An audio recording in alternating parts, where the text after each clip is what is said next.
Seeing the anointing on somebody else in the house of God is not a competition. It's a little confirmation. But the spirit of Saul will never see it that way. It'll bring anointed, gifted, and call people close to them, but not to mentor them, but to monitor them, to keep them small, to cut them off the moment their anointing starts to rise. One of the signs that you're ready for your next level is that you survived the Saul. You survived being led by somebody who tried to rename you, confuse you, silence you, and convince you that what God had put in you wasn't real.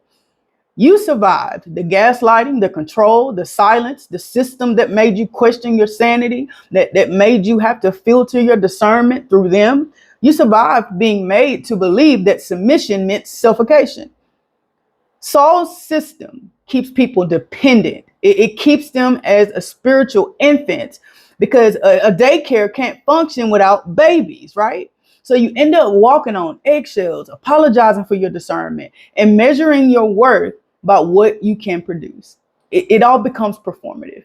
But God says, even if Saul confused you, Saul didn't unalive you. You survived what was meant to stunt you. You survived what tried to convince you that you'll never be anything without their approval. And you survived because the grace on your life outgrew the grip of that system. So don't resent the Saul in your life. Recognize how you graduated in the spirit. You're not rebellious. You just finally released. You're released.